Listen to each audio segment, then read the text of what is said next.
പെട്ടെന്ന് പ്രഗ്നന്റ് ആയപ്പോൾ അവരുടെ ആ ലൈഫ് സൈക്കിളേ അവർക്ക് മാറ്റാൻ കഴിഞ്ഞു എന്നുള്ളതില്ല. ഇറിറ്റബിലിറ്റി വരിക, ദേഷ്യം വരിക, ഭയങ്കര മുൻകോപമായിരിക്കും, ഭയങ്കര ശുണ്ഠിയായിരിക്കും, അവരൊരിക്കലും സെക്സ് ചെയ്യേയില്ല. ഈ ലാസ്റ്റ് ട്രൈമസ്റ്ററിലാണ് നിങ്ങൾ ഈ ടെൻഷൻ. അനുഭവമുള്ളവർക്ക് റിലേറ്റ് ചെയ്യാൻ പറ്റും. ഹായ്, ഞാനിപ്പോൾ ഉള്ളത് ഡോക്ടർ ബാസിൽ ഹോമിയോ ഹോസ്പിറ്റലിലുള്ള ഡോക്ടർ ജോബിത മാമിൻ്റെ കൂടെയാണ്. മാം, നമ്മുടെ ഈ ഒരു പ്രഗ്നൻസി സമയത്ത് വല്ലാണ്ട് ടെൻഷൻ അടിക്കുന്ന, അല്ലെങ്കിൽ ആ ഒരു പ്രഗ്നൻസി സമയത്ത് കംപ്ലീറ്റ് കരയുന്നത് കുഞ്ഞിനെ വല്ലാണ്ട് എഫക്റ്റ് ചെയ്യും എന്നുള്ളൊരു ഇഷ്യൂസ് പലരും പറയാറുണ്ട്. അത് എത്രത്തോളം നമ്മൾ ശ്രദ്ധിക്കേണ്ട കാര്യമാണ്? ഇത് കുറേ ആയിട്ട് എല്ലാവർക്കും അറിയുന്നതാണ്. ഡെഫിനറ്റ്ലി നമ്മൾ പ്രഗ്നൻസിയിലുണ്ടാകുന്ന സ്ട്രെസ്സും സ്ട്രെയിനുകളും കുട്ടീനെ ബാധിക്കും, ഒന്നില്ലെങ്കിൽ വേറെ രീതിയിൽ ബാധിക്കാം. എന്നാൽ ഞാൻ ഇന്ന് കണ്ടുവന്നിട്ടുള്ള ഏറ്റവും കൂടുതൽ പ്രോബ്ലം എന്താണെന്നറിയോ? ഈ പ്രഗ്നൻസി അറിയുന്നതിൻ്റെ മുന്നേ തന്നെ പ്രഗ്നൻ്റ് ആണെന്ന് ധരിക്കാൻ താല്പര്യപ്പെട്ടവരുണ്ടാവുമല്ലോ, അവർ യൂട്യൂബ് നോക്കി നടത്തുന്ന ടെസ്റ്റുകളാണ്. മേ ബി ആൻസൈറ്റി, ആകാംക്ഷയൊക്കെ കൊണ്ടായിരിക്കും. നേരത്തെ അറിയാൻ വേണ്ടി മൂത്രത്തിൽ പഞ്ചസാര ഇട്ട് കലക്കുന്നു, ബേക്കിംഗ് സോഡ ഇട്ട് കലക്കുന്നു.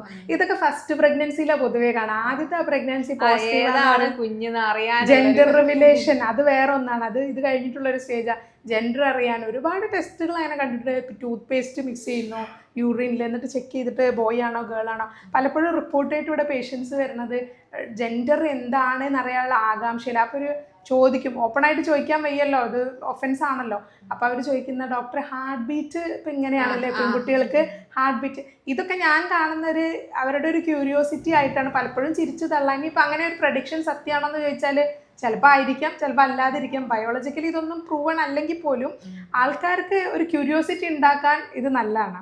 അപ്പം നിങ്ങൾ ചോദിച്ച പ്രകാരം ഈ ഒരു സ്ട്രെസ്സ് എന്ന് പറയുന്ന സംഭവം ഉണ്ടാവുന്നത് തന്നെ അമിതമായിട്ട് നമുക്ക് കുട്ടിയോടുള്ള ഒരു ഇഷ്ടം കൊണ്ടായിരിക്കുമല്ലോ. നമുക്ക് ബേസിക് സ്ട്രെസ്സ് വരുന്നത് അവിടെ നിന്ന് ബിഗിൻ ചെയ്യുന്നത്. കുട്ടിയുടെ ഹെൽത്ത് കൺസേൺസ് ആണ് ഫസ്റ്റ് മദറിൻ്റെ സ്ട്രെസ്സിൽ വരുന്നത്. അത് ഞാൻ കഴിക്കുന്ന പ്രോപ്പർ ന്യൂട്രീഷൻ അല്ലേ, ഇത് കുട്ടിക്ക് ഓക്കെ അല്ലേ. ചില നന്നായിട്ട് ഫുഡ് കഴിച്ചുകൊണ്ടിരുന്ന ഫുഡി ഫ്രണ്ട്സൊക്കെ എനിക്കുള്ളത് പെട്ടെന്ന് പ്രഗ്നൻ്റ് ആയപ്പോൾ അവരുടെ ആ ലൈഫ് സൈക്കിളേ അവർക്ക് മാറ്റാൻ കഴിഞ്ഞു എന്നുള്ളത് എന്നെ അത്ഭുതപ്പെടുത്തുക.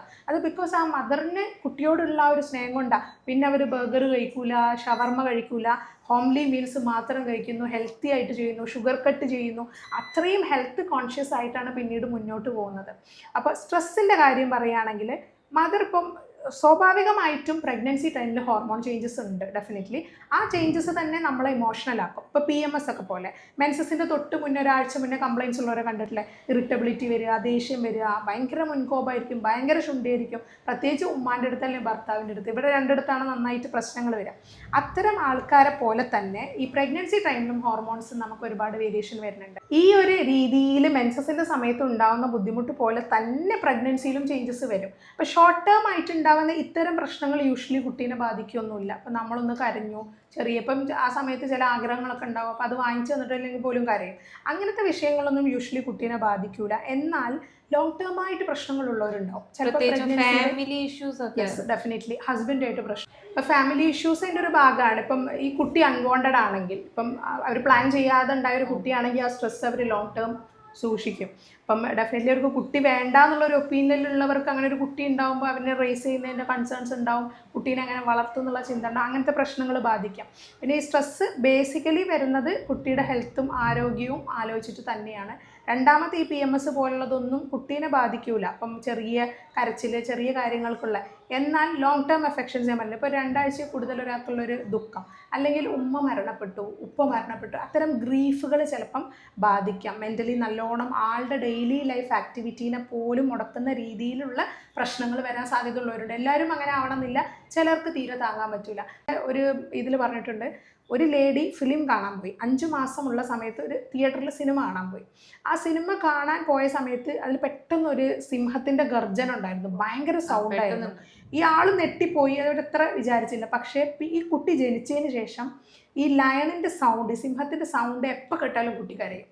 അത് ആ മെമ്മറിയാണ് ആളുടെ. കുട്ടിയും പേടിച്ചിട്ടുണ്ട്. അപ്പോൾ ഇത്തരം കണക്ഷൻസ് അവിടെ ഡെഫിനറ്റ്ലി ഉണ്ട്.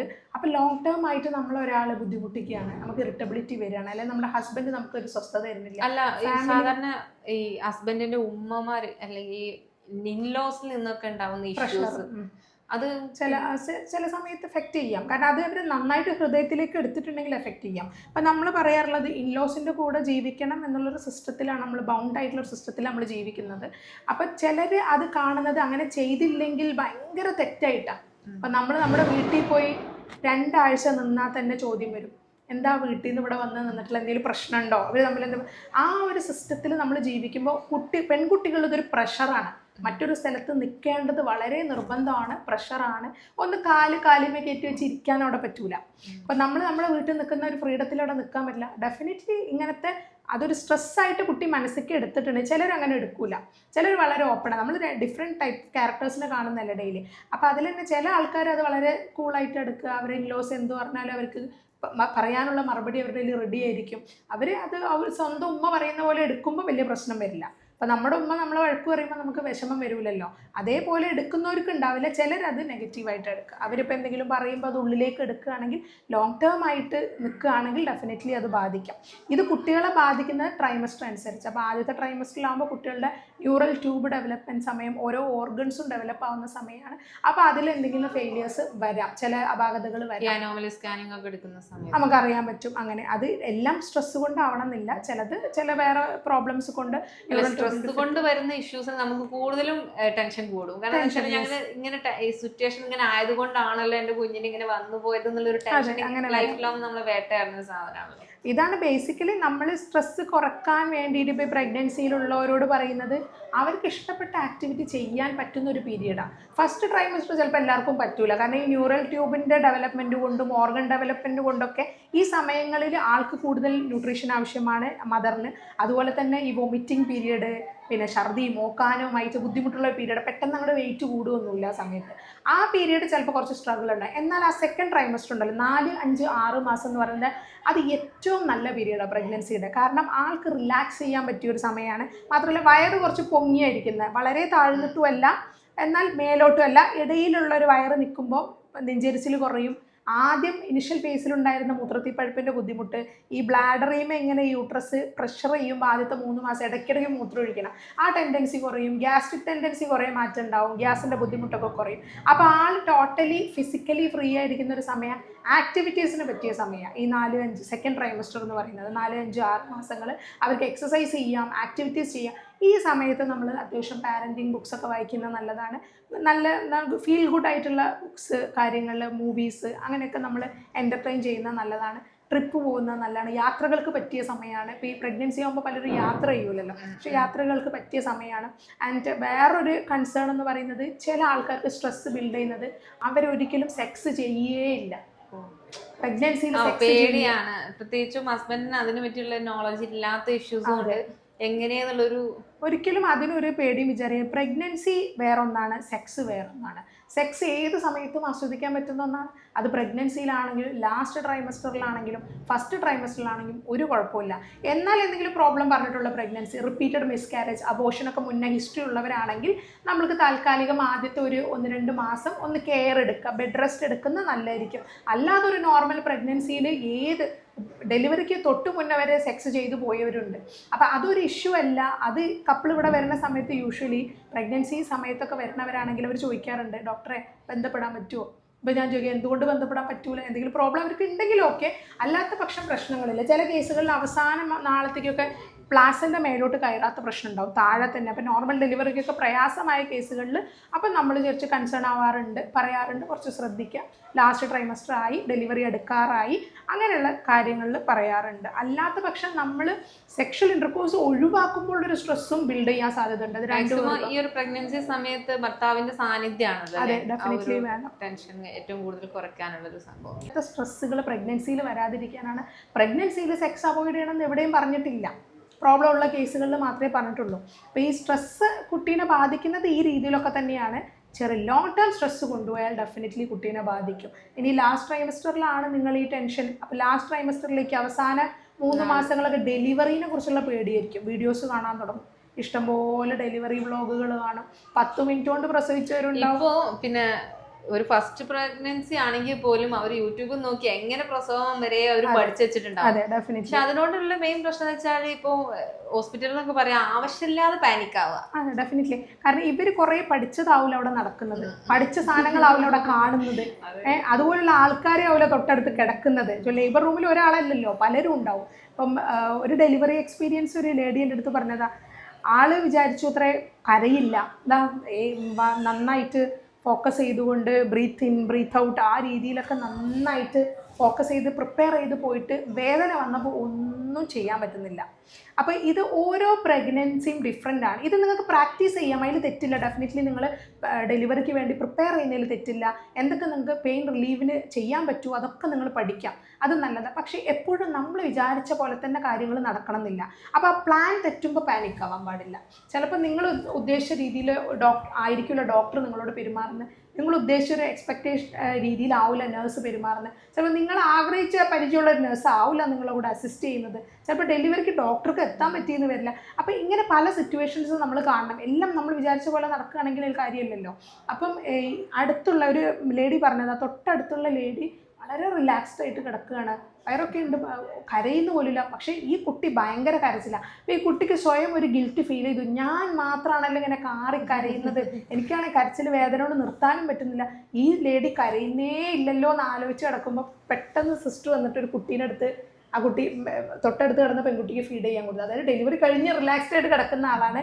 ഈ കുട്ടി തെറ്റിദ്ധരിച്ചു ഡെലിവറി ആയി എന്നെപ്പോലെ വേദനയായിട്ട്, ബട്ട് എല്ലാം കഴിഞ്ഞ് സുഖമായിട്ട് കിടക്കാം. അപ്പോൾ ഇത് ആലോചിച്ചപ്പോൾ ഈ കുട്ടിക്ക് തോന്നി എനിക്കും ഇങ്ങനെ സുഖമായിട്ട് കിടക്കാൻ എപ്പോഴാണ് ഇനി പറ്റുക. ചിലപ്പോൾ ഒരു 10-12 മണിക്കൂറിൻ്റെ സമയം ഉണ്ടാവും. ചില ഡെലിവറി വ്ളോഗ്സൊക്കെ വളരെ നിസ്സാരമായിട്ട് സെലിബ്രിറ്റീസൊക്കെ ഡെലിവറി വ്ളോഗ്സ് ഇടുന്നുണ്ട്. ഇത് ഇൻസ്പിറേഷണൽ ആണ് സത്യത്തിൽ.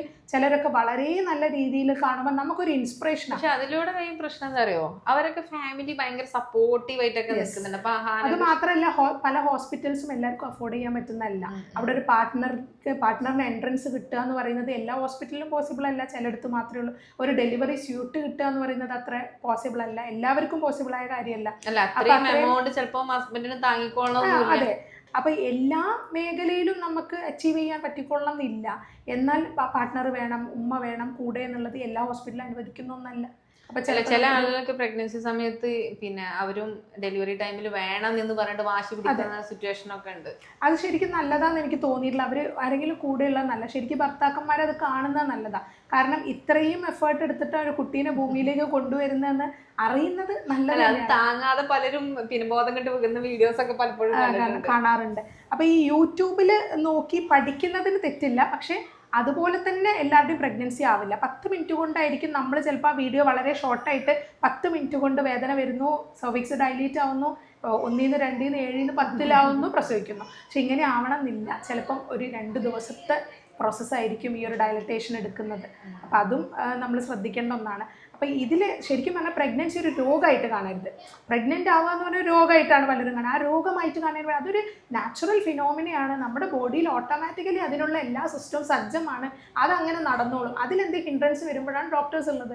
നിങ്ങൾക്ക് അവരെ സമീപിക്കാം, ടെസ്റ്റുകൾ ചെയ്യാം, എന്താണോ നിങ്ങൾക്ക് വന്നിട്ടുള്ള ആ ഒരു ഡിലേ അല്ലെങ്കിൽ ഡിഫക്റ്റ്, അതിനുള്ള മെഡിസിൻ കഴിക്കുമ്പോൾ അത് ക്ലിയർ ആവുകയും ചെയ്യും ഓട്ടോമാറ്റിക്കലി. ഇപ്പോൾ പ്രഗ്നൻ്റ് ആയി നിൽക്കുന്ന ഒട്ടുമിക്ക ആളുകൾക്കും ഇങ്ങനത്തെ ഓരോ ആവശ്യമില്ലാത്തതും ആവശ്യമുള്ളതായിട്ടുള്ള ഒരുപാട് സ്ട്രെസ് ഉണ്ട്. അപ്പോൾ ആ ഒരു സ്ട്രെസ് ഉള്ള പ്രഗ്നൻ്റ് ആയിട്ടുള്ള അമ്മമാരോട് എന്താ ഡോക്ടർക്ക് പറയാനുള്ളത്? എനിക്ക് പറയാനുള്ള സ്ട്രെസ് എന്ന് പറയുന്നത് നിങ്ങൾ ചിലപ്പോൾ മനഃപൂർവ്വം ഉണ്ടാക്കുന്നതായിരിക്കും, ചിലപ്പോൾ അങ്ങനെ ആവില്ല, എന്തെങ്കിലും കാരണം അതിൻ്റെ ബിഹൈൻഡ് ഉണ്ടാവും. അപ്പോൾ എന്തിനാണെങ്കിലും നമുക്ക് സൊല്യൂഷനുണ്ട്. അപ്പോൾ നിങ്ങൾക്കൊരു പ്രോബ്ലം നിങ്ങൾ ഫേസ് ചെയ്യുന്നുണ്ട്, ഡെഫിനറ്റ്ലി സ്പീക്കപ്പ് എന്നുള്ള എനിക്ക് പറയാനുള്ളത്. അടുത്തൊരാളോട് പറയുക, ഷെയർ ചെയ്യാൻ പറ്റുന്ന ഒരാളത്ത് ഷെയർ ചെയ്യുക, ഉള്ളിൽ ഒതുക്കരുത് എന്നുള്ള ഫസ്റ്റ് പോയിന്റ് നോട്ട് ചെയ്യുക. ചിലപ്പോൾ ആ വിഷയം തുറന്ന് പറഞ്ഞാൽ സോൾവ് ചെയ്യാൻ പറ്റും. അതല്ല, തുറന്ന് പറഞ്ഞിട്ടും സോൾവ് ചെയ്യാൻ പറ്റാത്ത വിഷയങ്ങളാണെങ്കിൽ നിങ്ങൾക്ക് കൗൺസിലിംഗ് ഉണ്ട്. കാരണം നിങ്ങൾ മെൻ്റലി ഒരുപാട് എഫക്റ്റ് ചെയ്തിട്ടുണ്ടാവും, നിങ്ങൾക്ക് ഡെഫിനറ്റ്ലി കൗൺസിലിങ്ങിലൂടെ അത് മാറ്റിയെടുക്കാം.